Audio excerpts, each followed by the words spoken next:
Yo ahora, como Antonio Banderas o como cualquiera de estos grandes creadores, yo elijo con quién trabajo.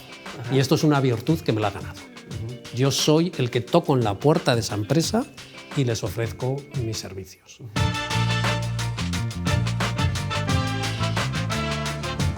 Todas las empresas, al cabo de 5 años, deberían renovar el equipo directivo porque hay mucha gente que se acomoda en su confort. Me tiraban tomates, porque yo llegaba a foros, llegaba a festivales, llegaba a encuentros, y hablar de todo esto, que hoy en día es una realidad, en aquel momento era pura teoría y además también con un mensaje demasiado disruptivo, demasiado transformador, que generaba mucho miedo, mucha inquietud. Esto, o sea, yo ahí sí vi esa luz que dije, esto es lo que verdaderamente estaba buscando, sin saber qué era lo que estaba buscando, ¿no? Y me tiré a la piscina del .com como loco. Javier, bienvenido de Mentes, gracias por tu tiempo, es un gusto tenerte ahí conmigo.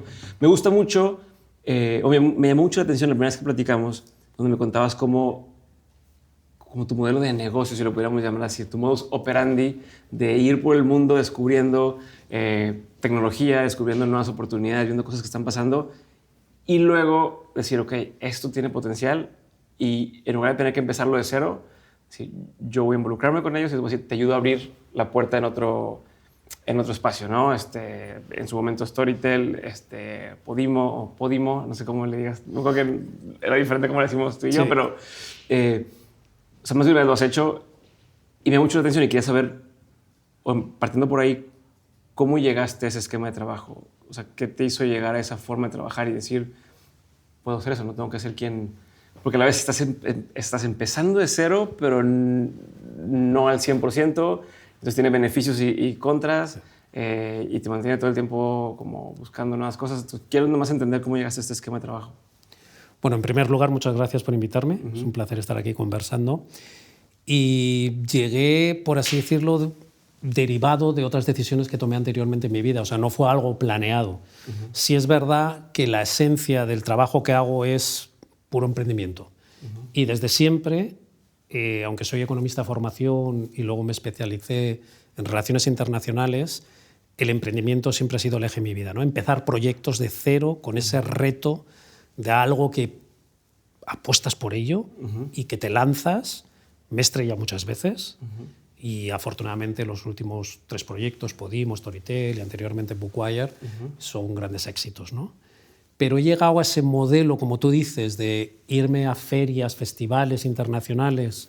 La próxima semana me voy a Londres, donde voy a investigar tendencias, a escuchar a gente, a aprender, a curiosear, a hacer mucho pasillo, como digo yo, a que me presenten gente, a presentarme yo a gente, y de ahí detecto algo que todavía en nuestros mercados, en América Latina y en España, aún no ha llegado, o sí, pero de otra manera, y veo que hay un potencial de negocio.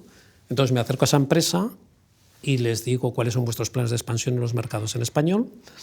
Normalmente no lo tienen planeado, son empresas que, y como bien sabemos, el mundo anglosajón o los países nórdicos o Alemania son mercados más solventes y empiezan por allí. Pero si ya han empezado por allí, como buena empresa, quieren crecer y una de las cosas que tenemos a nuestro favor en el mundo en español es la ventaja competitiva que tenemos de un idioma que hablan 500 millones de hispanohablantes, ¿no? Con todos nuestros acentos y todas nuestras singularidades. Y eso nos da una ventaja en el mundo empresarial muy, muy grande. Hay 3 grandes idiomas internacionales, el inglés, el chino y el español. Sí. El inglés es muy competitivo, el chino ya sabemos lo difícil que es entrar en ese mercado por diferentes motivos y queda el español, ¿no? Entonces me he especializado en eso, en traer empresas internacionales, ayudarles a entender América Latina y España y el mercado hispano de Estados Unidos, que ahora sí, parece que sí, sigue siendo un reto, ¿eh? Puede haber también ahí un gran negocio.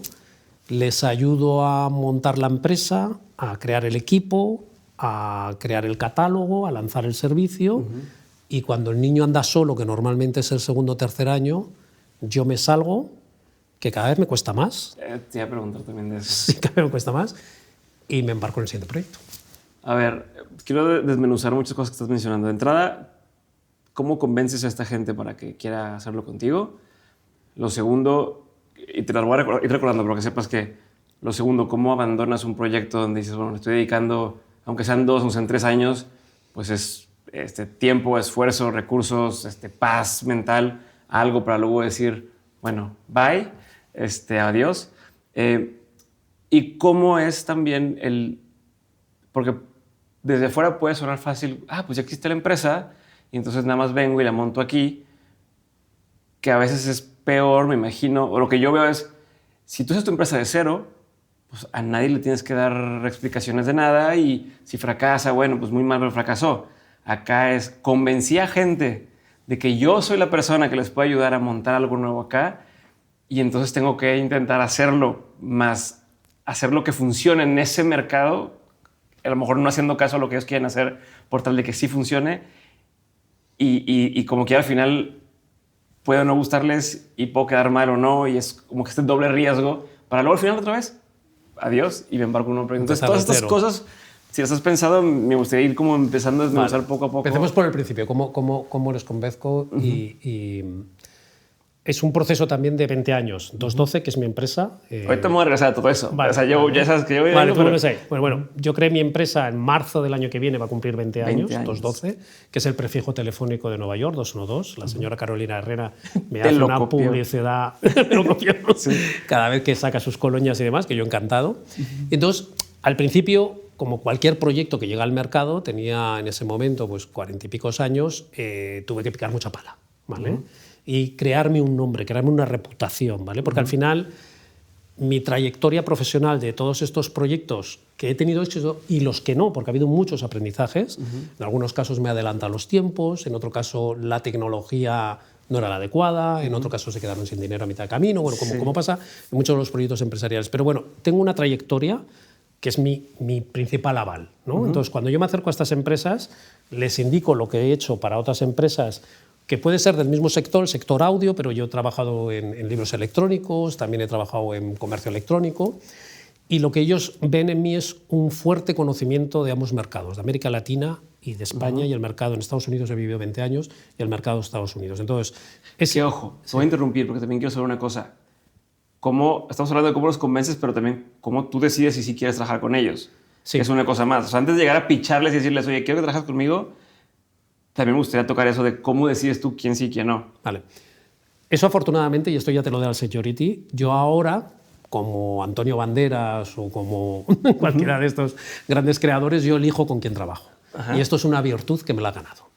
Yo soy el que toco en la puerta de esa empresa y les ofrezco mis servicios. Anteriormente he tenido que tragar mucho, ¿vale? Igual que todos, he tenido que hacerme mi carrera y he trabajado para muchos proyectos que profesionalmente no me interesaban, pero me pagaban la hipoteca y aprendía, y en algunos ni aprendía, y además he tenido de todo tipo de jefes y de colegas, gente admirable, que sigue siendo amigos, y gente que me he olvidado porque era gente tóxica, ¿vale? Pero todos hemos tenido que pasar. Entonces, afortunadamente, ahora sí, en mi carrera profesional yo elijo qué proyecto voy a representar. Y entonces, en ese proceso, como te comentaba, de que yo salgo a buscar y encuentro estos proyectos, me acerco, y en ese acercamiento normalmente hasta puede haber gente que nos conozca y nos presente, y si es un acercamiento en frío, mi aval enseguida, afortunadamente con todo esto de Internet, enseguida se ve, ¿no? De dónde vengo, qué he hecho y demás, ¿no? Y entonces ese es el proceso, ¿no? Que yo me acerco y me presento y selecciono el proyecto que quiero. Pero ¿en qué criterio te basas para seleccionar cuál? Porque dijiste Bookwire o Storytel o Podimo. ¿Por qué esos y no otros en otro momento? ¿Sí me explico? Muy buena pregunta. Denominador común, cultura y digital. ¿Vale? Tecnología con cultura. Yo anteriormente había trabajado en grandes multinacionales en el mundo del asesoramiento estratégico. ¿Vale? Trabajé para una compañía que hoy en día se llama WPP, con sede en Nueva York. Anteriormente trabajé también en una compañía norteamericana que se llama Commerce One, con sede en San Francisco, comercio electrónico. Entonces decidí especializarme en cultura y tecnología y cómo ayudar a los profesionales de la industria cultural, que es una de nuestras principales industrias en América Latina y en España, a entender la era digital que nos ha tocado vivir. Esto ya te digo, fue hace 20 años. Al principio era un evangelista, o sea, me tiraban tomates, porque yo llegaba a foros, llegaba a festivales, llegaba a encuentros, y hablar de todo esto, que hoy en día es una realidad, en aquel momento era pura teoría y además también con un mensaje demasiado disruptivo, demasiado transformador, que generaba mucho miedo, mucha inquietud dentro de estos profesionales. Parecido a lo que hoy hablan de la inteligencia artificial. Exacto. Que hoy, lo mismo. Que es como, ay, pero ¿y eso? Y... Esos mismos miedos, esos mismos recelos que va a destruir, que mucha gente se va a quedar sin su puesto de trabajo, que va a destruir hasta la humanidad. Bueno, pues ese mismo proceso pasó con la irrupción de los libros electrónicos, con la irrupción de los audiolibros, con la irrupción del comercio electrónico. Y luego lo que vemos normalmente es en esas olas de innovación que al principio hay mucho ruido, hay mucho, como dicen los anglosajones, mucho hype, ¿sabes? Luego se estabiliza, se cae en ese valle de la desilusión, es decir, no se cumple todo lo que supuestamente va a ocurrir, y hay mucha gente, como buenos latinos, ya te lo dije yo, es una exageración, te la vas a dar, bla, bla, bla. Y luego hay algunas que ahí sí desaparecen, porque se adelantan a sus tiempos o porque verdaderamente no aportan ningún valor, pero las que se quedan sí transforman y sí cambian la sociedad y demás, ¿no? Entonces, yo siempre selecciono proyectos que a mí personalmente me hagan crecer. Intento, y no me he repetido en los últimos 15 años. Como te decía, he hecho comercio electrónico, luego pasé a libros electrónicos, luego pasé a audiolibros y el último proyecto ha sido con Podimo, podcast. Siempre con ese denominador, cultura, contenidos y digital. Ok, y ahora cuando ya llegas con ellos y les dices, Kyle, vamos a hacerlo juntos, ¿qué argumentos tienes que usar? Aparte de que sea contigo por el portafolio, por lo que has hecho, ¿cómo les vendes la idea de que hace sentido venir acá? Primero hay que demostrarles el valor que tienen nuestros mercados desde el punto de vista de potencial de consumo para ese producto. Lo último, pues, por ejemplo, Podimo. El hecho de que ya existía podcast en España y América Latina.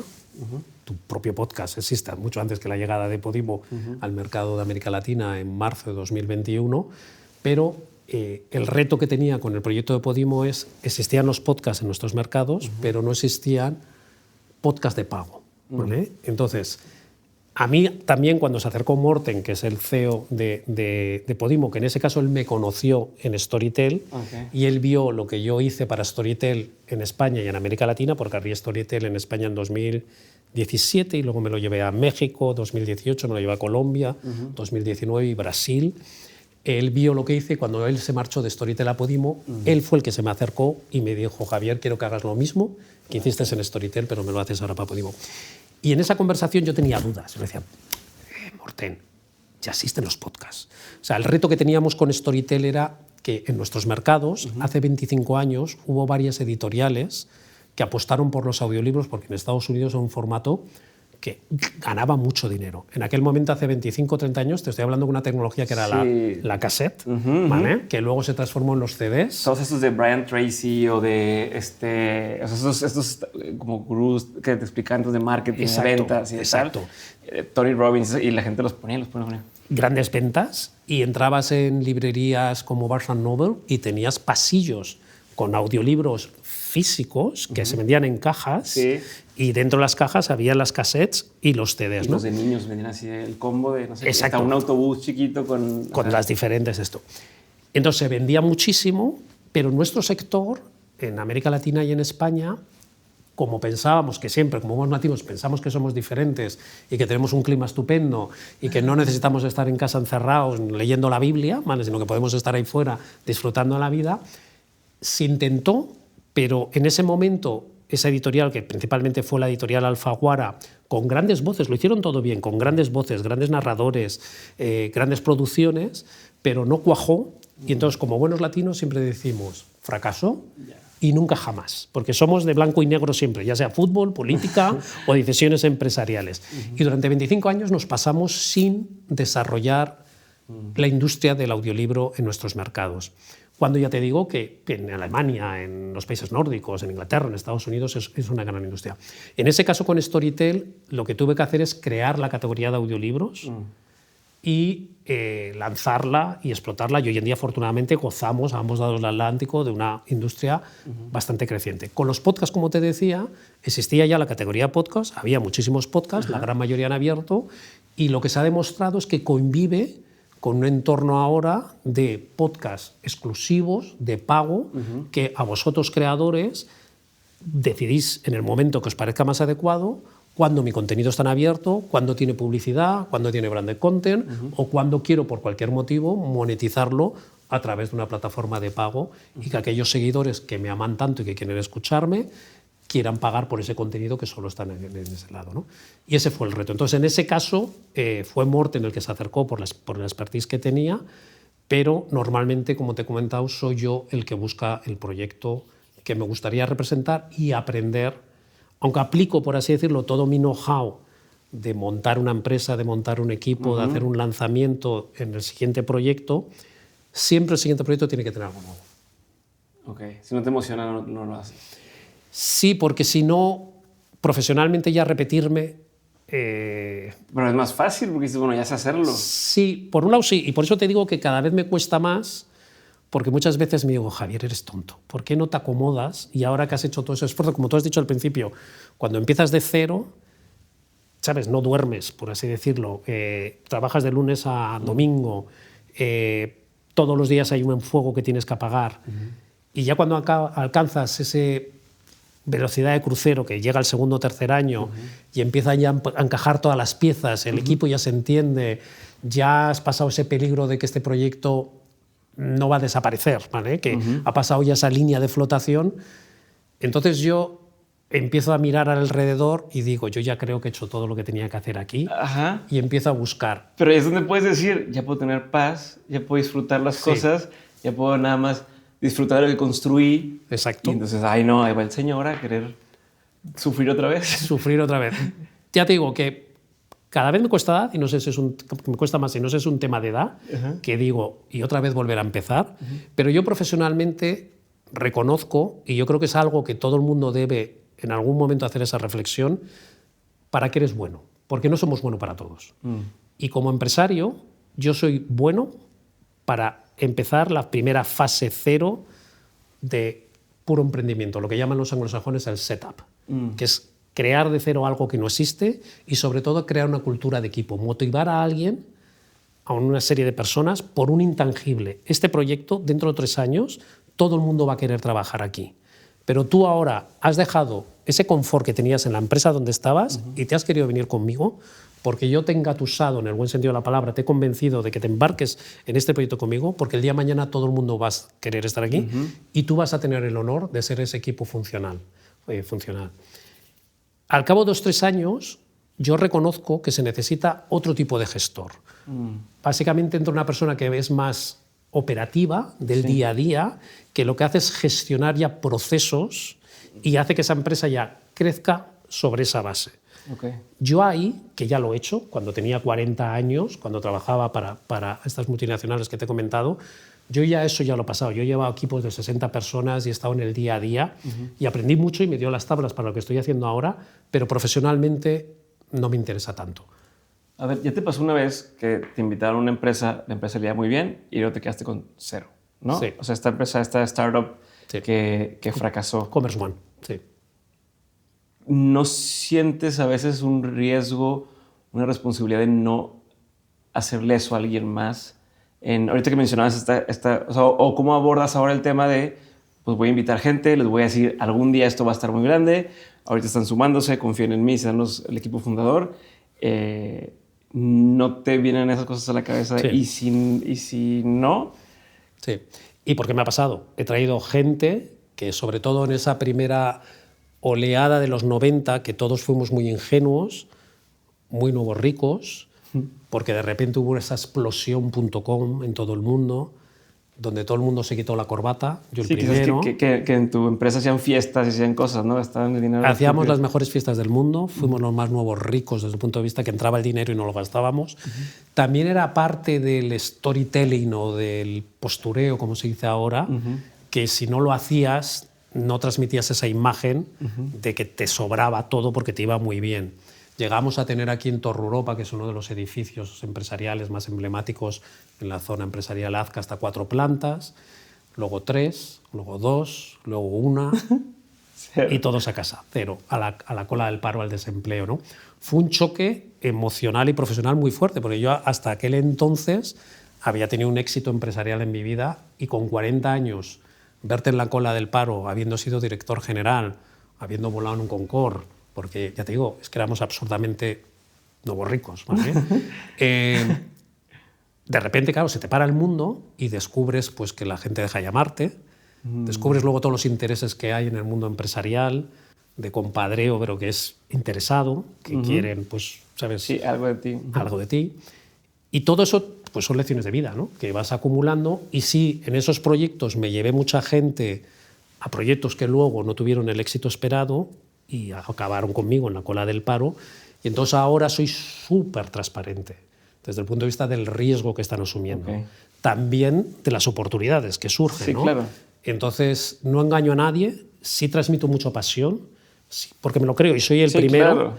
Y además en todos estos proyectos yo suelo tener una compensación económica, que una parte es en dinero fijo y otra parte es en variable. Sí, y está atada a hitos, ¿no? A hitos de resultados, y si el proyecto no sale bien, como me ha ocurrido con muchos proyectos que he representado, pues esa inversión en tiempos y en dinero, pues no la he recuperado, pero lo he recuperado en un aprendizaje, ¿no? Pero sí, lección aprendida, soy muchísimo más transparente de los riesgos, así como también de las oportunidades.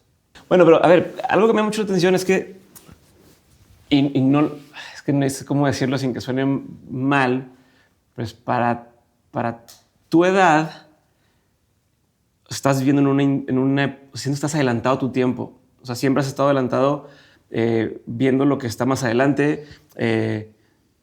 O sea, no es lo normal que alguien alguien de tu edad sepa lo que sabes y hayas trabajado en las industrias que estás trabajando. Y además viniendo de Bilbao, ¿no? Donde, pues, como dices, es un puerto astillero, ¿cómo le llaman? Donde sí. No era la conversación que existía, no era... Hoy es muy distinto, pero en ese entonces pues, no había tanto arte o no había arte, temas de tecnología, temas de innovación y demás. No era la conversación, no era lo normal. Entonces, ¿de dónde crees que sacaste tú esta inquietud y estas cosas, esta forma de ver el mundo que me hace raro para ahí y que sé que hay conocidos tuyos que siguen ahí y ahí se quedaron y nunca hicieron nada? Se lo agradezco a mis padres, el esfuerzo que hicieron educativo, conmigo y con todos los hermanos, hoy somos 6 hermanos, en desde pequeño hacernos ver que aunque vivíamos en la capital del mundo, porque si cualquiera de Bilbao nos está escuchando, inmediatamente decir que aunque sea una ciudad pequeña, pensamos que es la capital del mundo. Era una capital muy industrial, como estabas describiendo, sobre todo hasta los años 80, donde acero, astilleros, carbón, y esa trayectoria empresarial que ha habido siempre en el País Vasco, y sobre todo en Guipúzcoa y en Vizcaya, en Bilbao, forma parte de mi ADN, ¿no? Me viene de familia de empresarios que desde pequeño hemos creado cosas, creado empresa, ¿no? Yo, aunque de pequeño, yo quería ser diplomático. A mí la carrera que me hubiera gustado hacer había sido la escuela diplomática. Pero mis padres, y no le echo la culpa a mis padres, de manera protectiva, como sospecho que tú también serás el día de mañana con tus hijos, quieres que tus hijos tengan una carrera que el día de mañana puedan vivir de ellos y sean exitosos, ¿no? Independientemente de la que sea. Y mis padres me decían, básicamente te vas a morir de hambre siendo diplomático. ¿Por qué? Porque nosotros éramos empresarios. ¿Pero qué pasa con el diplomático? O sea, ¿cómo cuando eres empresario, vienes de una familia empresaria, el diplomático es un funcionario, ¿vale? Y nosotros que llevamos generaciones de empresarios, además empresarios de comercio exterior, mi bisabuela había tenido un astillero que creábamos barcos y luego pasó a mi abuelo y luego pasó a mi padre y ahora el negocio lo lleva uno de mis hermanos. En ese traslado y en esa visión del negocio también fue un comercio muy internacional. Por ejemplo, tuvimos el honor de hacer el buque escuela de México, el Cuauhtémoc, se hicieron los astilleros Celaya, el buque escuela de Gloria, de Colombia, el de Ecuador, bueno, un montón de países. Entonces, tuvimos desde pequeños siempre una visión mucho más allá de Bilbao, muy internacional. Exacto. Eran muy conscientes de que había todo esto fuera. Había un mundo fuera y luego a los 12, 13 años... Pero tu familia. En mi familia, sí. Por eso doy las gracias a mis padres, a mi madre y a mi padre, porque entre ambos crearon, por así decirlo, un plan de formación de los hijos. Yo no creo que fuera muy pensado, ¿vale? Pero vieron como valor que iban a dar a tus hijos, fueras chica o chico. Llegaba a la edad de 12 años y mi padre, básicamente, había una parte un poco democrática, era a qué país quieres ir, ¿no? Por así decirlo, ¿no? Por ejemplo, mi hermano mayor fue a Inglaterra, hubo otro hermano que fue a Irlanda, yo fui a Estados Unidos. Mi padre organizaba todo, organizaba la familia donde te ibas a quedar durante un año y al colegio donde ibas a ir. ¿Vale? Y era una experiencia de choque. A los 13 años, sacarte de tu zona de confort y llevarte a otro país. Yo te estoy hablando, yo voy a cumplir ahora 60 años, y esto fue en 1975, donde no se viajaba tanto, donde yo de repente llego a Nueva York y me recibe una familia norteamericana y me iba a su casa.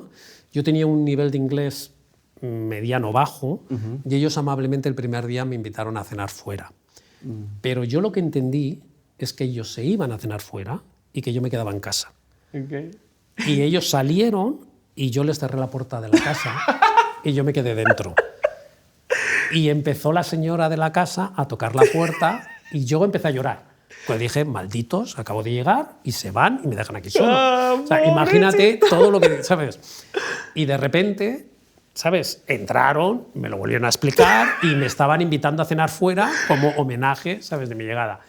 Fui a un colegio donde era el único extranjero. El único extranjero. Y las preguntas que me hacían, con la ignorancia que hay cultural en muchas partes de Estados Unidos, desgraciadamente, de que si en mi país había electricidad, que si en mi país había escaleras mecánicas, bueno, una serie de cosas.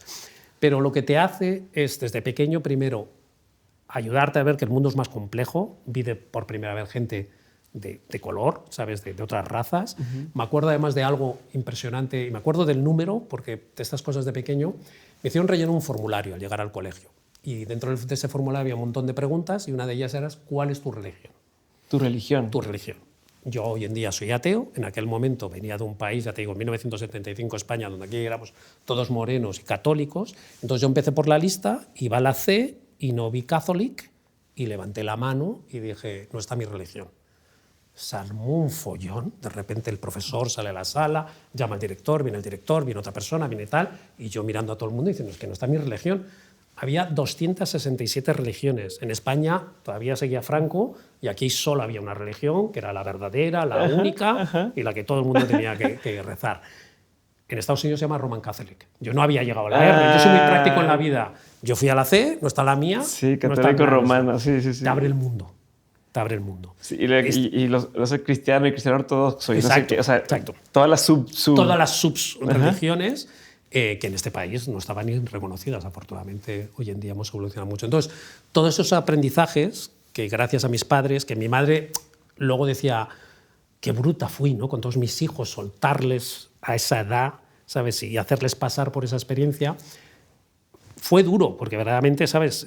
Tú en ese momento, tus padres siguen siendo tu referencia, ¿no? Sí, luego y ya, tu protección. Y tu protección. Luego ya llegan los 14, 15 y tus padres no, son unos viejos que no se enteran de nada y son tus amigos los que, ¿sabes? Se convierten en tu gran referente. Mis papás no me entienden, no saben de nada, no se enteran de la música que me gusta, no se enteran de qué tal y demás, ¿no? Y estás negociando todo el rato que quieres salir más y demás. Pero todavía hasta esa edad tus padres tienen cierta autoridad, ¿no? Y fueron lo mejor que me dieron a mí y a todos mis hermanos. Y luego yo volví y mi padre volvía a ver esa fase democrática que te preguntaba si querías volver a España o querías continuar ahí. Entonces yo tuve mucha suerte con la familia y con el colegio y me quedé, ¿sabes? Todo el high school. Ah, te quedaste... Todo el high school, sí. Y luego, claro, estaba en el último año en el high school y todos mis amigos del colegio empezaron a solicitar a universidades. Y entonces yo en ese momento dije, bueno, pues voy a solicitar yo también. Y si me admiten bien, y si no, pues aquí en España la plaza la tenía asegurada, ¿no? Y de repente me admitieron en Boston College a estudiar económicas. Y entonces fueron, de repente, 4 años más. Luego me puse a trabajar para una multinacional y luego solicité hacer el máster en Columbia University y ahí fueron 2 años. Entonces estuve del 75 y regresé a España en el 92. No, pues todo. Pero, ¿por qué decidiste quedarte más tiempo? O sea, ese primer año que fue un shock cultural y que te sentiste, ¿por qué lo dijiste? Bueno, pues me quedo otro y me quedo... O sea, ¿por qué no te regresaste y dijiste, ya, bye? Varios de mis hermanos se regresaron después del primer año. Yo me quedé porque yo tuve una buena experiencia. O sea, yo me amoldé a la cultura norteamericana. Al tercer mes estaba jugando al béisbol, que nunca había trabajado aquí en España, no existía ese deporte. Aprendí el idioma muy rápido, eso también es muy bueno. intentar aprender otro idioma cuanto más joven para que tengas la fluidez y que no tengas un acento muy marcado. Y culturalmente yo me sentí muy libre / muy a gusto, ¿no? Y entonces pues hice amigos y ¿sabes? Me sentía... Y luego cuando ya hice el bachillerato, hice la carrera, volví durante 3 años a España a finales entre el 87 y el 89. Yo ahí cuando volví tenía 20 y tantos, casi 30 años. Okay. Y me costó mucho volver, porque yo me había hecho muy americano desde el punto de vista del tipo de vida. Entiendo. Sí, no Spanish. No tanto de idioma, sabes que eso no lo perdí, sabes, porque yo volvía por vacaciones y tal, pero sí culturalmente. Y luego veía que yo había avanzado de manera de pensar y de manera de ver el mundo, y en España mis amigos, ni mejor ni peor, seguían yendo a los mismos sitios, a los mismos bares, haciendo lo mismo. Ya te digo, ni mejor ni peor. Yo muchas veces les admiro y digo, no se han complicado nada la vida en el buen sentido y son felices. Y yo muchas veces he tenido que sacrificar mucho de mi entorno personal para llegar donde he estado, ¿no? Ya te digo, son caminos diferentes. A mí me ha merecido la pena, ¿vale? Sí. Pero sí, esos sacrificios forman parte de luego todo esto que hemos hablado de ese reconocimiento internacional que tengo, esa capacidad que tengo de, por ejemplo, de expresión que yo noto, por ejemplo, el sistema educativo en este país no te enseñan a hablar en público, no te enseñan a sintetizar, no te enseñan a tener un espíritu crítico, y eso la cultura norteamericana sí lo tiene, ¿no? ¿Por qué cuando volviste dices que te costó más, o sea, adaptarte? Me costó porque claro, pierdes el vínculo con la cultura del país, con el día a día, y llegas aquí, aunque eres español, eres extranjero, ¿no? Yo muchas veces decía en plan broma que yo era de las Azores. Ni era norteamericano ni era español, ¿no? Porque tienes otra manera de ver el mundo. Y luego llegabas aquí y la gente hablaba de temas que a mí me parecían triviales, ¿sabes? Yo decía, o sea, ¿qué te gustaba a ti? ¿Qué te gustaba hablar? ¿Qué te gustaba...? ¿Qué temas te interesaban? ¿Qué, en ese sentido, culturalmente, claro, leía autores norteamericanos, que aquí pues, se leían autores, ¿sabes?, españoles.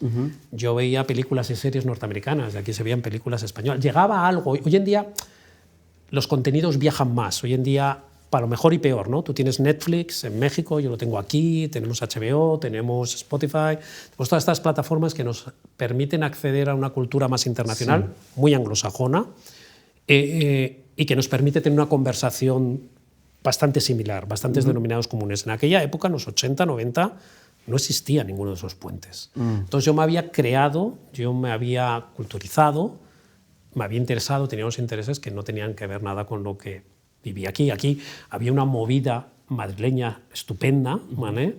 Pero que era totalmente diferente a la movida que había en Nueva York. Y yo me sentía mucho más reflejado a la movida de Nueva York.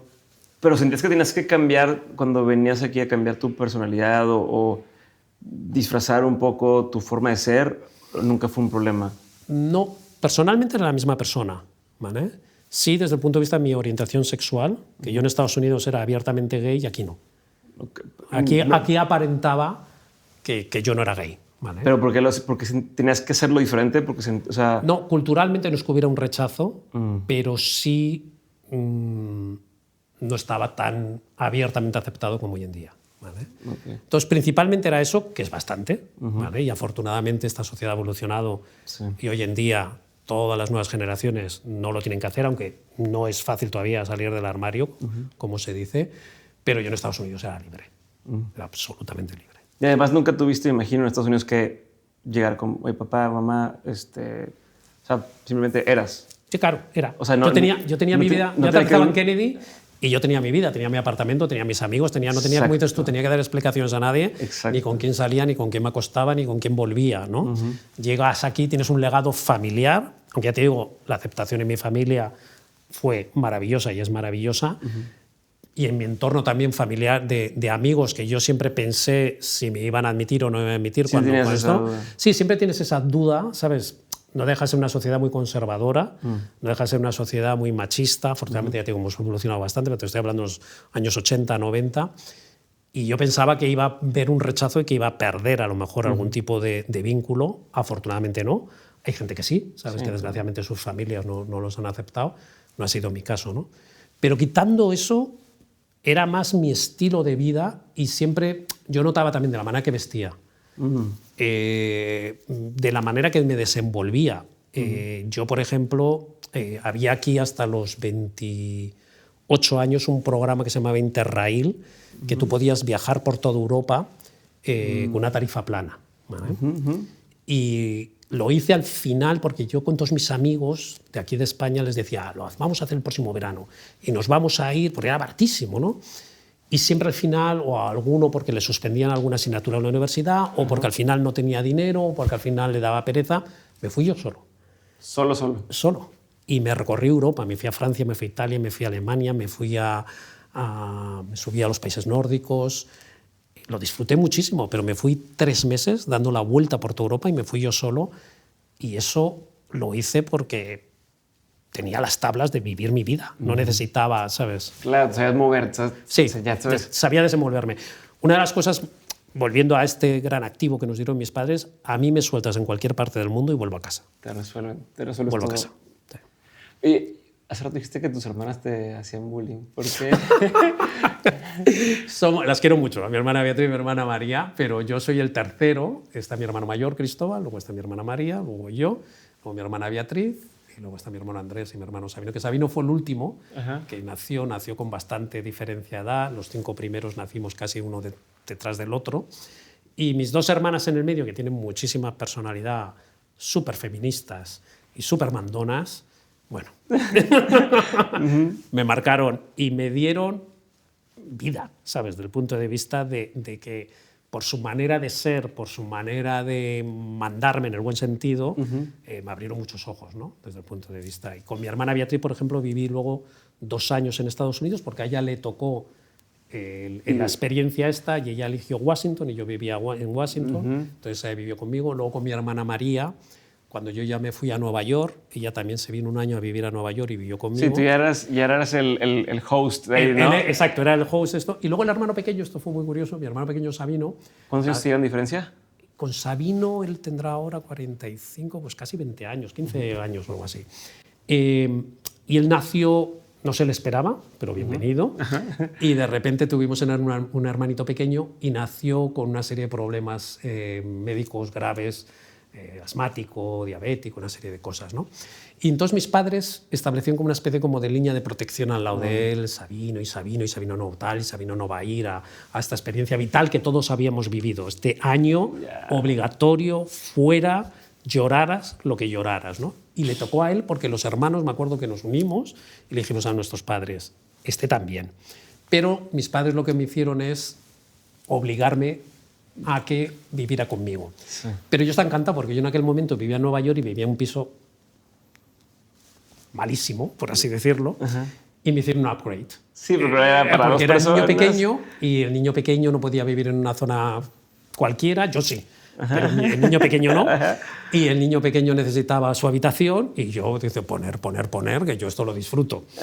Y viví con Sabino durante casi 2 años. Él hizo el high school allí y luego él estudió en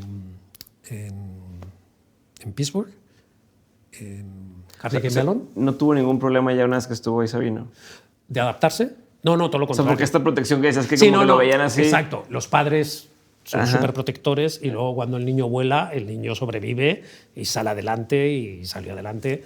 Y yo creo que igual que yo, está súper agradecido de que le soltaran porque estaba muy, muy protegido. ¿Las empresas pasa lo mismo?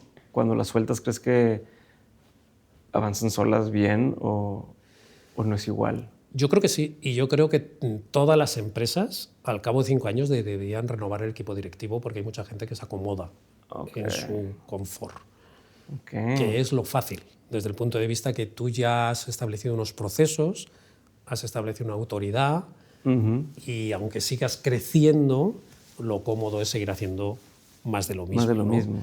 Si haces una reestructuración y ahora te paso de este departamento a este otro departamento o a este país y demás, y empiezas de cero, sin perder el talento, sin perder el conocimiento, obligas a las personas a resetearse, a aprender nuevas habilidades, a tener que demostrar otra vez, que estar alerta, tener que demostrar que vales para lo que vales. Y yo creo que debería hacerse. Sé que con esto mucha gente no estará de acuerdo, pero yo creo que es esencial. Sí, o sea, no es una opinión popular, es una opinión polémica en el sentido de mucha gente decir, oye, pero ¿por qué si, sabes, o yo quiero hacer carrera en una empresa como pasaba mucho antes? Sí. ¿Alguna vez pensaste en trabajar así? O sea, ¿alguna vez pensaste en...? Bueno, yo trabajé en WPP pues casi 10 años, o sea, yo he pasado por eso, ¿no? Y cuando llegué, que también tiene un título maravilloso, Managing Director del sur de Europa, porque llevaba todo el sur de Europa, desde Grecia hasta Portugal, Italia, España y demás. Tenía un equipo enorme, pero yo ahí ya me noté que yo ya había hecho todo ahí. O sea, sí ya estaba viviendo, como decimos aquí, de las rentas, ¿no? O sea, de mis éxitos pasados, de mis logros pasados. Tenía muchísima autoridad, tenía muchos galones y de repente apareció el .com, te estoy hablando del año 97, 98, y yo vi ahí una ventana de oportunidad personal y profesional. De repente dije, esto. O sea, yo ahí sí vi esa luz que dije, esto es lo que verdaderamente estaba buscando, sin saber qué era lo que estaba buscando, ¿no? Y me tiré a la piscina del .com como loco. Pues apostaste, pero... Muy al inicio. No, pero muy al inicio de eso, pero no muy al inicio de tu carrera. No, yo ya... yo ya tenía 35 o 36, entonces estaba hablando en el año 97, ya tenía un puestazo, ya te digo, no tenía por qué dar ese salto y me arriesgué y me tiré a esa piscina y fue la que me llevó luego a la cola del paro, al desempleo, al cabo de 4 años. ¿Cómo te sobrepones a algo así? O sea, decir, estaba acá, me vine algo que no era lo seguro y me fue mal en esa jugada. Fue un shock psicológico enorme. Ya te digo, tenía 40 años, no me lo esperaba, no estaba en mi hoja de ruta. Yo pensaba que iba a seguir creciendo porque claro, yo di el salto de Managing Director de Burson Marsteller, hoy en día WPP, que es una de las principales grupos de comunicación, a Commerce One, que era una de las empresas nacientes de la nueva era.com, cotizábamos en Nasdaq. A mí me convencieron con papelitos, ¿vale? Tenía unos stock options que tendríamos esta conversación en un yate en las Bahamas, porque era un poco la promesa de que yo dejaba ese confort para irme a este nuevo proyecto que acababa de arrancar, pero que nos iban a hacer millonarios y que como parte del equipo directivo fundacional yo iba a tener unos stock options que iba a acabar, ya te digo, con un yate en las Bahamas. Al final de ese camino acabé, como he dicho, en cola del paro y en un proceso de salida que todos los equipos directivos tuvimos que ceder nuestro stock option a la compañía que nos compró SAP, una de las principales empresas tecnológicas alemanas, y legalmente al comprarnos tuvimos que entregarle nuestros stock options y yo tengo marcado en casa un talón por 67 céntimos de euro, similar a dólar, que tu audiencia es más del otro lado del Atlántico, que es el valor de mi patrimonio, que van a ser millones de dólares, y que fue el primer golpe de mi vida duro de repente decir, ¿y ahora qué hago con mi vida? ¿No? Entonces sí, acabé en la cola del paro. O sea, nada más te dieron estos 67 céntimos de euro. Y tuve una esto en la negociación, la compañía que nos compraba nos daba, ahí el equipo directivo, una empresa te digo, de San Francisco, intentó portarse lo mejor posible con los que acabábamos, ¿sabes? El barco se estaba hundiendo y el fundador le dijo a la empresa que nos compraba que nos diera un puesto de trabajo. ¿Sabes? Que no, pero el puesto de trabajo que nos dieron verdaderamente no es que fuera denigrante, pero sí era retroceder. Y entonces yo dignamente, cuando fui a firmar mi salida, entregué mi contrato diciendo que no aceptaba ese puesto de trabajo, pero me temblaban las piernas, porque verdaderamente no tenía nada. No tenías nada. O sea, yo me caía al vacío. ¿Con cuánto tiempo les avisaron que esto iba a pasar?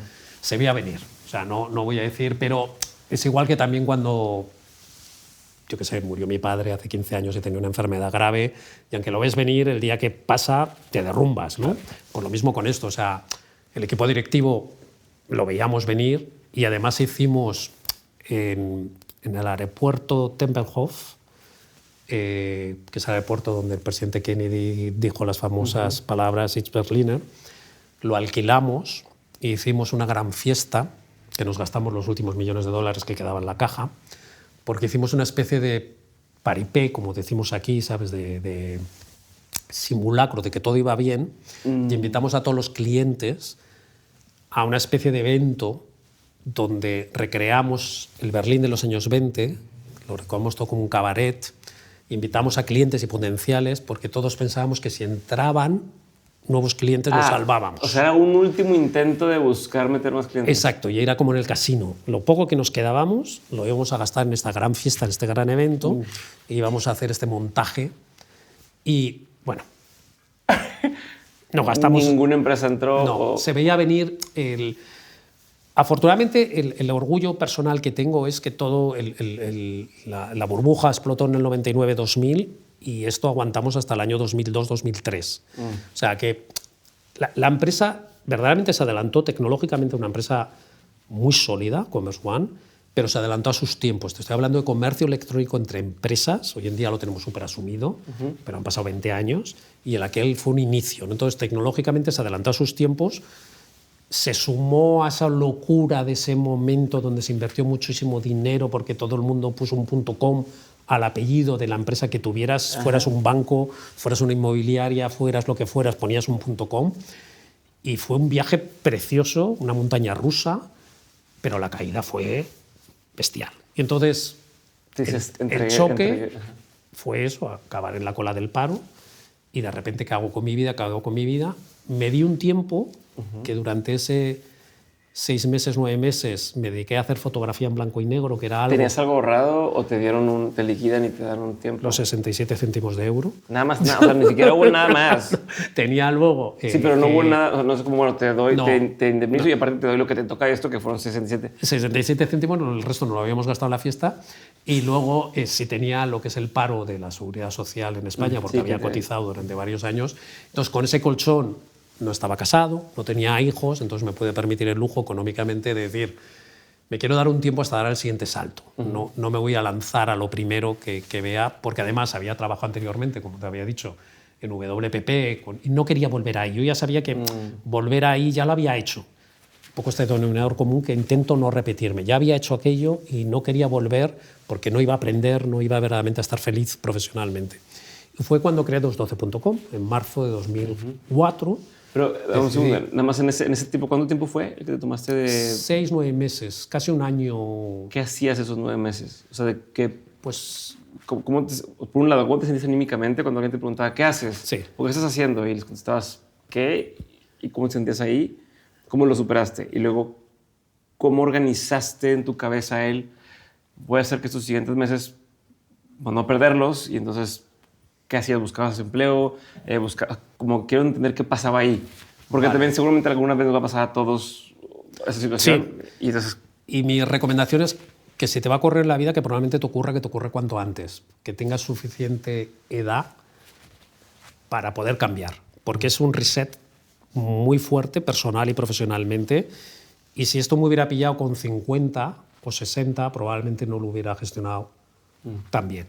Me pilló con finales de los 30, principios de los 40, y yo creo que tenía suficiente bagaje para que, aunque fuera un choque muy fuerte, pudiera repensar cuál quería hacer. Entonces me di un tiempo, ya te digo, afortunadamente, y esto lo tengo que decir porque hay otra gente, a lo mejor tienes un par de niños y te tienes que lanzar a lo primero que venga porque tienes que pagar la hipoteca. Entonces tenía esa ventaja desde el punto de vista que no estaba casado, no tenía niños, tenía un cierto dinero ahorrado y me podía permitir el lujo de esperar a ver qué es lo que quería hacer, cuál iba a ser mi siguiente salto profesional, ¿no?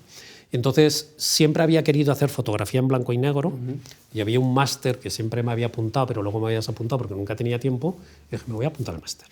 Entonces me apunté al máster y iba todos los días, era aquí en Madrid, en una escuela de fotografía que se llama EFTI, y cruzaba el Retiro, iba allí y en el cuarto oscuro era donde yo le daba vueltas qué quiero hacer.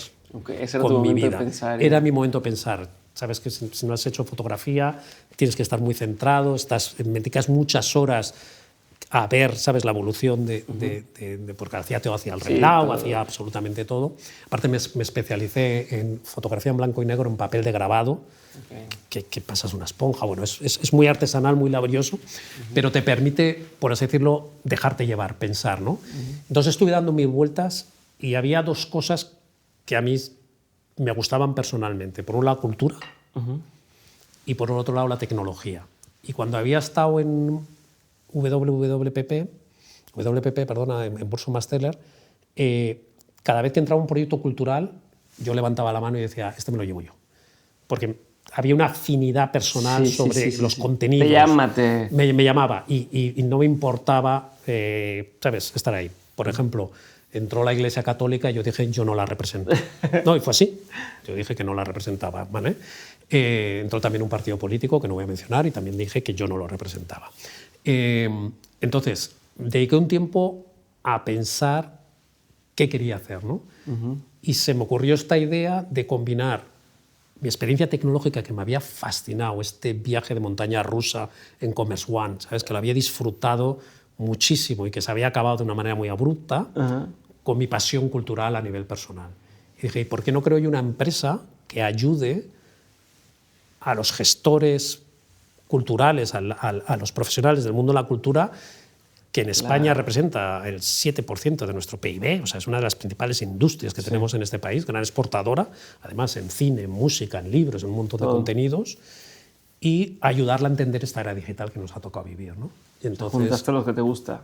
Exacto, mis dos pasiones. Y creé 212, y fue cuando creé en marzo de 2004 la empresa, y al principio fue una andadura en el desierto, era el último en llegar, en el sector, porque no había trabajado en el sector cultural, sí en el sector tecnológico, pero hablaba contra paredes. O sea, era un sector que le iba muy bien en el mundo analógico, se vendían muchos libros, se vendían muchos discos. Sí, como, ¿para qué me sirves? ¿Y esto para qué? Y además siempre se pintaba todo lo de Internet en muy negativo. Supuestamente los contenidos que se hacían en Internet eran de baja calidad, la piratería. Parecía que eran seres de otro planeta que bajaban ahí a hacer cosas y éramos nosotros mismos, pero en una pantalla.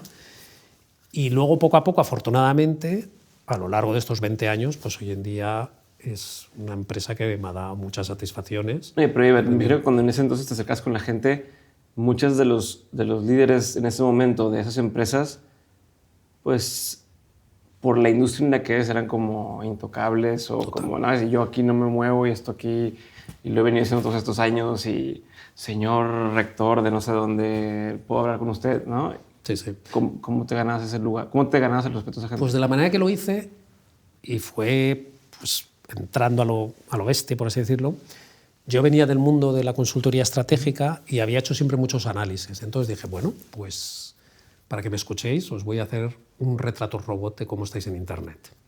Y entonces hice una auditoría de las 20 principales editoriales de este país, luego lo hice de museos, luego lo hice también de bibliotecas, y en aquel momento, era el momento MySpace, te estoy hablando de la edad media digital, ¿eh? O sea, esto en 2004, 2005, hoy en día tenemos todo esto muy asumido, TikTok, Twitch y demás, pero en aquel momento, ya te digo, la principal red social era MySpace, ¿vale? Okay. Probablemente a muchos de tus oyentes ni la vieron, ¿no? Yo no conocía, no sé. Sí. Hoy en día sigue existiendo y se ha convertido en una plataforma más del mundo de los músicos, y músicos independientes es donde se dan a conocer y se dan a descubrir, ¿no? Entonces hice esta radiografía y un error, que en ese momento no fue un error porque me abrió muchas puertas, pero me creó también muchos enemigos, por así decirlo, hice un ranking. Entonces yo analicé la presencia de las editoriales en las redes sociales y las evalué, y luego hice una ponderación y hice un ranking. Y entonces salió la foto y además presenté el estudio en el Centro Conde Duque, y yo me subí allí al escenario y lo presenté y me cayeron 1000 tomates. Porque claro, de repente yo les estaba diciendo a la cara que no estaban correctamente haciendo lo que había que hacer y les estaba señalando públicamente sus defectos. Lección aprendida. Sí hacer ese análisis, esa auditoría, no hacer un ranking, porque a nadie le gusta verse en los últimos lugares. Claro. Se puede evitar crear esas, ¿sabes?, incomodidades, y a lo mejor tener conversaciones uno a uno donde les dices, oye, he detectado esto, ¿cómo te puedo ayudar? ¿Vale? Okay. No obstante, y luego dice mucho de las personas, la directora de comunicación de Santillana, hoy en día ya está en Planeta, Ángeles, al cabo de unos meses me llamó. ¿En qué lugar había quedado? O sea, había quedado muy mal. Mal. Y me llamó y me dijo, quiero que me expliques lo que estás diciendo que no estamos haciendo correctamente. Y yo se lo expliqué. Y al principio ella como que no lo veía. Entonces me llevó a una reunión con su equipo directivo. Y allí estaba Fernando, estaba Paco, estaba un montón de gente, ¿no? Y al final me contrataron. Y fue ¿Tú uno de sabías lo que le decías a vender en ese momento? Yo lo que les estaba vendiendo era toda mi experiencia que tenía. Pero era un poco abstracto. O sea, Era abstracto. sí. Era, en ese momento, ya te digo, era el arranque. Lo que sí hacíamos era diseño de páginas web. Y yo no hacía el diseño, ¿eh? Yo te digo, yo en ese momento era un consultor que yo les asesoraba sobre cuál debería ser su presencia y qué elementos debería tener esa presencia en Internet con el fin de ayudarles a vender más su producto, que en aquel momento vendía en papel. O sea, yo no había entrado todavía ni en los formatos digitales. Únicamente utilizar la tecnología para ayudarles a vender más. Pero no era gente tonta. Esto es lo que siempre, ¿sabes? He entendido, que el que tenía al otro lado no era una persona tonta, sino todo lo contrario, una persona inteligente, pero que a lo mejor no entendía sobre ese mundo que acababa de aparecer y lo que quería era buscar de qué manera podría entrar y si había ventajas de negocio o lo que fuera, ¿no?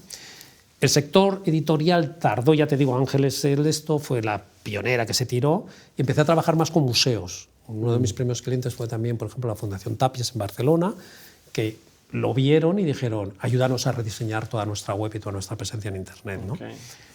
Luego vinieron más y ya fue ahí. ¿En ese momento cobrabas como por ¿sabes qué? Te voy a ayudar 3 meses, o les decías, te voy a cobrar mes a mes tanto durante tanto tiempo? O sea, como al ser algo abstracto, ¿qué ofrecías específicamente a cambio de que te pagaran? Ha sido una contraprestación económica. Era por proyectos. Y yo lo que calculaba era, tienes este problema o tienes esta oportunidad y se soluciona con estos pasos y me va a llevar tantas horas a mí y a estos proveedores que te tienen que hacer la página web o te tienen que abrir los canales en MySpace y posteriormente Twitter y demás. Y yo lo que hacía era el análisis, la estrategia y el arranque de la ejecución. Pero luego, además, y esto siempre lo he creído, yo formaba a su equipo para que tuviera las mismas habilidades que yo tenía, con el fin de que no tuvieran que depender de mí. Una de las cosas que había aprendido como consultor estratégico es que muchas veces las consultorías atan al cliente eternamente para que no dejen de aportarles unos ingresos indefinidos, ¿no? Y a mí eso muchas veces yo me sentía muy incómodo cuando hacíamos eso, ¿no? Esos retainers, esos fees mensuales, independientemente de lo que hayas hecho, yo me sentía muy incómodo con eso. Entonces yo marcaba una serie de horas con las cuales iba a trabajar y cuando ya había aportado mi valor, yo me salía de ese proyecto. Había clientes que renovaban porque luego tenían otra necesidad o querían hacer otra cosa, pero no era algo permanente. Estructuras un nuevo proyecto. Exacto, de proyecto a proyecto. ¿Cómo lo haces con las empresas? ¿Cómo lo hago con las empresas? ¿No? O sea, es como ha sido... Sí. A ver, ¿cuántos? Porque sigues haciendo también 212. ¿Cómo convive eso con estos emprendimientos de traer nuevos proyectos? De Podimo, Storytel, Bookwire y tal. Todos 212. O sea, estas empresas lo que han contratado es 212, que es la empresa que da estos servicios. Pero en estos proyectos donde yo me he metido de lleno y he sido la persona responsable de la creación, todo el setup y el desembarco, lanzamiento en España y América Latina, les dedicaba el 150%. Entonces ellos me contrataban a mí, Javier Celaya, para que hiciera todo eso y a través de mi empresa yo les prestaba los servicios de contratación de personal, contratación de esto. Pero básicamente dejaba de trabajar para los otros y me iba para trabajar con un cliente exclusivamente durante 2-3 años. ¿Vale? Y además con ese cliente establecía una relación que no es de consultor de fuera, sino que me metía dentro y muchas veces, esto por ejemplo en Podimo pasó cuando salí, como en la pandemia no había habido lugar a ver eventos físicos donde la gente se conoce y viajas a la sede y sales a cenar y tal. Cuando me despedí mucha gente decía, pero no era empleado, pero si ha sido el que ha creado... Aparte, ¿sabes? Me habían visto desde el primer día, pero sí. Y de repente, no, es que es un consultor externo que ha montado todo esto para nosotros y su función es esta. O sea, sí, hizo lo que tenía que hacer. Exacto. Y además, desde siempre al equipo, en esa transparencia que te decía, yo desde el primer día cuando contrataba a alguien le decía, yo tengo fecha de caducidad, yo dentro de 2-3 años no voy a estar aquí. Que esto velo en positivo. O sea, no voy a ser el típico jefe tapón, que los hay, muchos, que ocupan su sitio y no dejan que el equipo florezca porque yo me siento aquí y ocupo este sillón, ¿no? Yo este sitio lo va a ocupar otra persona, que espero que sea alguien del equipo, o si viene de fuera, pues que aporte los valores que sea, pero yo desde el primer día tenía como los yogures, fecha de caducidad, un poco más larga, pero siempre ha sido 212. Volviendo a tu pregunta para responder, ha sido 212 que ha prestado estos servicios a estas empresas. Lo único que podemos decir, la dedicación de tiempos o ha sido absolutamente exclusiva o por horas. Ok. ¿Qué es lo que sigue? O sea, ¿de qué va a tratar lo siguiente que vas a hacer? ¿Ya lo tienes claro? Sí, estoy ahora en un proyecto muy dulce, en un momento, puedes decirlo muy dulce, que estoy asesorando a 2 grandes empresas, no puedo decir nombres, ¿vale? Claro. Que llevan haciendo audio mucho tiempo y que lo que quieren es hacer una revisión de su estrategia audio.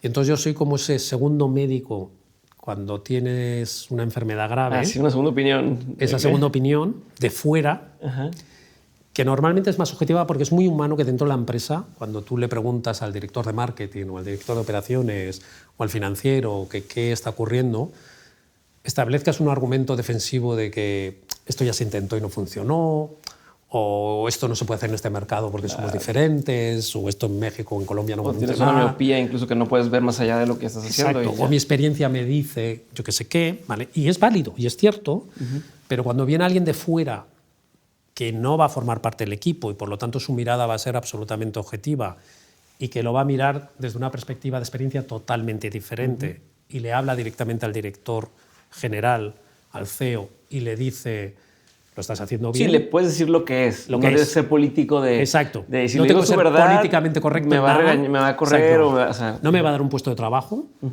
y no lo estoy buscando. Y lo que quiero es que su empresa crezca para que en la siguiente comida de negocios que tenga con otra empresa me recomiende y diga, contrata a Javier Zelaya que te puede ayudar. ¿Vale? Y entonces, estoy en estos 2 que son, uno es un grupo extranjero y otro es un grupo nacional, y ambos dentro del mundo del audio, pero con diferentes perspectivas, con una misma necesidad, saber si deberían hacer algo diferente desde el punto de vista de contenido, o sea, si están haciendo el contenido adecuado, si lo están comercializando de la manera adecuada y se deberían hacer algo totalmente diferente que ni han imaginado. Entonces, después de los casi 8 años de acumulación, bueno, 10, se añade Bookwire, que también hice audiolibros, de acumulación de experiencias audio que tenía en Bookwire, Storytel y Podimo, estoy aplicando todo ese know-how, todas esas experiencias, todos los errores cometidos, todas las lecciones aprendidas en volcar ese conocimiento a estas empresas con el fin de que una de ellas, y esto ya sería para el año que viene, porque una de ellas quiere entrar, he dicho, una es nacional, ya está aquí, y otra es internacional, y está pensando en entrar en los mercados en español, pero inteligentemente está haciendo un análisis previo de cómo entrar. Y es donde lo estoy ayudando, ¿no? Ver cuál sería, en el caso que al final decidan entrar el año que viene.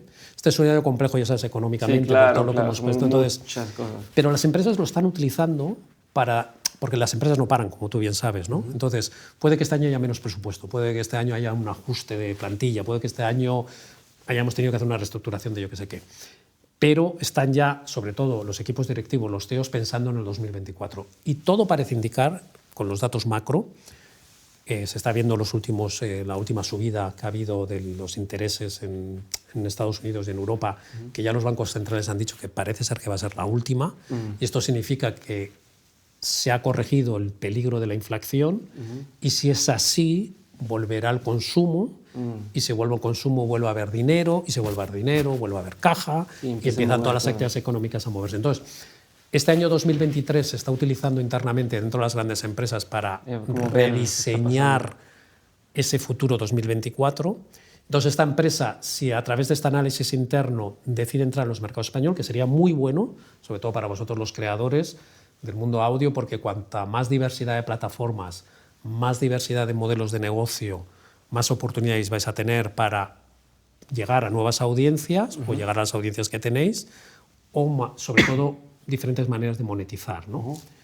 Entonces, estoy en esa fase y lo estoy disfrutando porque no estoy ejecutando. Estoy volviendo un poco a hace 10 años y con todas las lecciones aprendidas, con todo lo que he aprendido durante estos años, aplicándolos a nuevos escenarios. Buenísimo. Ger, ¿cuál ha sido uno de los peores consejos que te han dado? más que consejo, el trasladarme un miedo de que me la voy a dar. Que eso que voy a hacer es el camino erróneo. Y eso me lo han dicho empresarialmente muchas veces. Y yo lo que diría a la gente cuando le digan eso, que sí lo tengan en cuenta, porque muchas veces nos emocionamos y no vemos verdaderamente lo que hay detrás, pero que si tienes feeling, que yo muchas veces me muevo por feeling, o sea, si siento que ahí hay algo y siento que hay una oportunidad de negocio, que lo intenten. Porque yo creo que lo que peor que te puede pasar en la vida es que te quedes con la duda que qué hubiera sido si no hubiera tomado.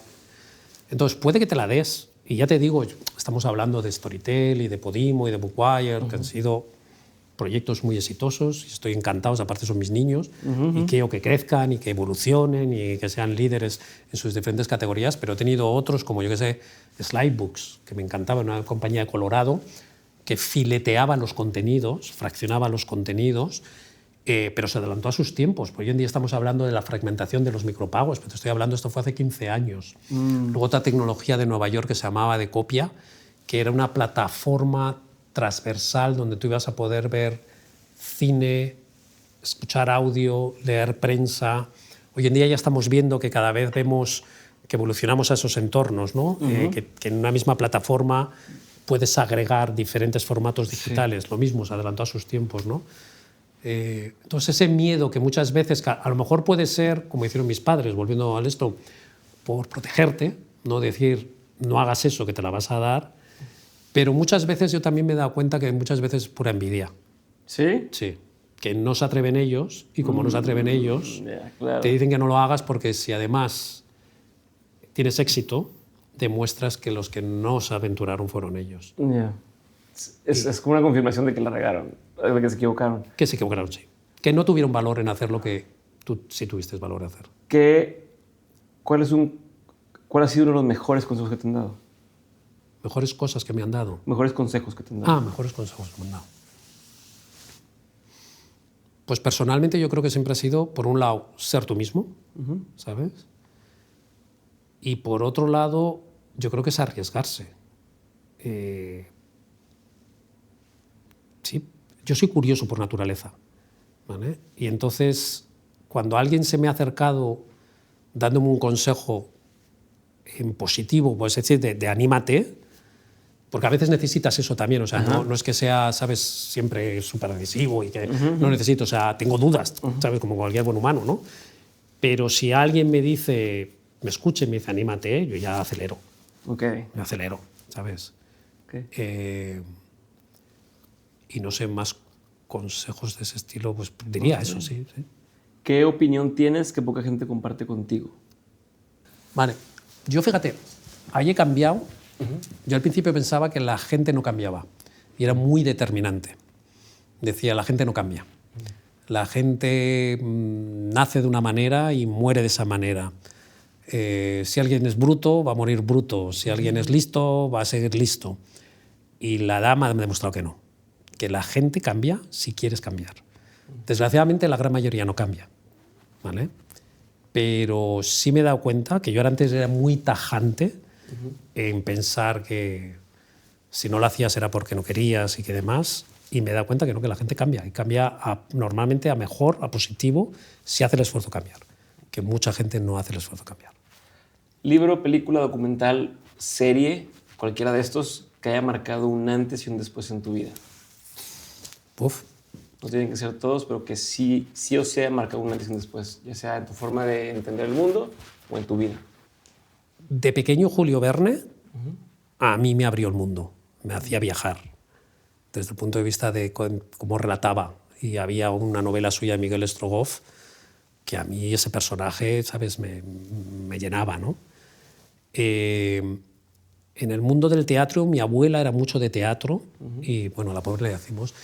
Ella vivía en nuestra casa 4 meses al año, luego vivía con la madre de mi madre y vivía el resto del año con las otras hermanas, ¿no? Y los domingos había un trueque que un fin de semana nosotros elegíamos la película y ella nos llevaba al cine, y otro fin de semana ella elegía la obra de teatro y ya nos llevaba al teatro.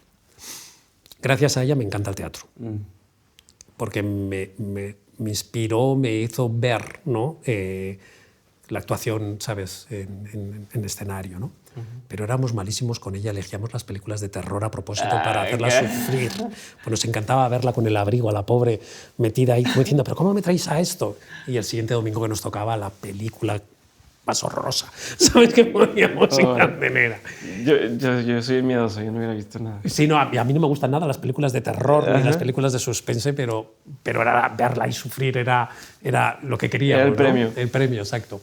Y ella, en cambio, nos llevó a muchísimas obras de teatro y, ya te digo, nos engatusó en eso. Por lo tanto, mi recomendación sería que cuanto antes a tu entorno, ya sea tu pareja, a tus hijos, le descubras el mundo de la cultura, ya sea cuadros, ya sea teatro, ya sea cine, ya sea música.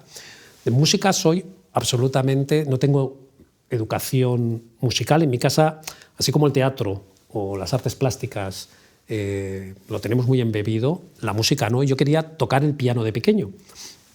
Y en mi casa, me acuerdo que a los 12 años, yo creo que mi padre ya descubrió que su hijo era gay, porque de repente el niño dice que quiere aprender a tocar el piano. Y en casa no había piano. Y íbamos todos los fines de semana a cazar. A cazar. A cazar. Y yo odiaba la caza. Me parecía absolutamente animal. Y entonces yo un día me planté frente a mi padre y le dije que yo no iba a matar animales. Tenía 11 años, porque a los 11 años te regalaban una escopeta. Al resto mi hermano mata todo lo que se mueva. Pero yo me negué a matar animales. Y mi padre dijo, vale, muy bien, respeto tu decisión, no matas animales, no vas a tocar el piano, porque no vas a tocar el piano. Luego me casé con un pianista. Creo que estaba todo planeado. ¿No querías piano? Pues toma pianista. ¿Vale? Lo aceptó muy bien, él caía fenomenal, pero sí, se la devolví 25 años más tarde con esto.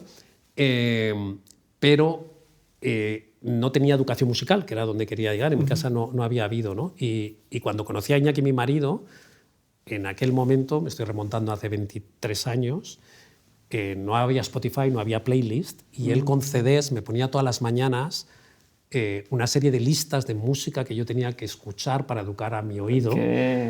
Al cabo de 3 meses lo dejó, por imposible. Pero en el resto de artes, yo lo que animo a la gente, y yo creo que en la pandemia muchísima gente descubrió la cultura como tableta de salvación, hartos de estar en casa, encerrados, sin poder salir, sin poder viajar, sin poder ver con los amigos, sin poder ir a cenar y demás. Descubrimos a través de los móviles, de la tableta, de la gran pantalla en casa, cómo la cultura te puede hacer evadirte, te puede hacer entretenerte, te puede también acceder al conocimiento. Y para mí, yo es algo que por lo que abogo ya, ¿sabes? De que cualquier persona se acerque, si no ya está ahí, a cualquier ámbito de creación cultural. Perfecto. Javier, de todo lo que has vivido, tanto en lo personal como en lo laboral, has tenido un montón de aprendizajes. Si tuvieras que quedarte con 3 aprendizajes que quisieras tener siempre presentes, que fueran esta brújula o este norte en tu vida, ¿cuáles serían? Pues sería el de salir de tu zona de confort cuanto antes. A lo mejor lo que hicieron mis padres a lo bruto a los 13 años, arrancándote de tu hogar, a lo mejor es demasiado. Si te lanzaron a la piscina. Sí. Exacto, pero yo les estoy muy agradecido. Y si hubiera tenido hijos, hubiera hecho lo mismo, porque me parece que verdaderamente es un aprendizaje. Entonces, salir de tu zona de confort a nivel personal y a nivel profesional, viajar, pero viajar como viajero, no como turista. Intentar conocer la cultura de ese país, que puede ser desde la comida, que puede ser desde las conversaciones, que puede ser museos, que puede ser... O sea, tampoco hay que hacerlo, ¿sabes? Puede ser verdaderamente vivir en un barrio. Se critica muchas veces el Airbnb, pero para mí es una de las plataformas que más transmite cultura. Es verdad que en algunas ciudades, ¿sabes?, por la sobredimensión del turismo se está de alguna manera sobredimensionando, ¿no? Pero tener una casa en una ciudad y poder permitirte vivir la ciudad... Sí, hacer tu vida como uno más, comer lo que comen en su ciudad, vivir el barrio de esa ciudad, te abre el mundo. Y luego la otra, ser ateo, no creer en religiones. Para mí es... No sé si fue porque fui a un colegio del Opus Dei súper fundamentalista. Afortunadamente tenía una madre que cuando llegaba a casa me decía, ¿qué te han contado hoy?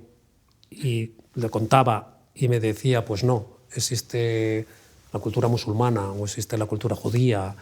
O me acuerdo cuando fuimos a Londres y volvimos de ver el musical Jesucristo Superstar. Y mi hermano mayor llevó el disco al colegio y se lo rompieron. Mi madre nos sacó del colegio, dijo, hasta aquí hemos llegado. O sea, que no entiendas una obra artística, ¿sabes? Como una expresión y que lo veas todo desde ese punto de vista. Entonces, para mí la religión es el de los grandes males que hemos tenido, desgraciadamente, en el mundo latino, ¿no? Y respeto a las personas que tengan creencias, porque cada uno tenemos nuestra vida, pero un mundo sin religión sería mucho mejor. Gracias. Listo. Muy bien. ¿Cómo sentiste? ¿Bien? Bien. Vale. ¿Cómo sentiste? Bien, bien, bien. Ahí sí que me tiro a la piscina, pero lo creo firmemente, no corto nada. Me encantó, me encantó. No, y es verdad.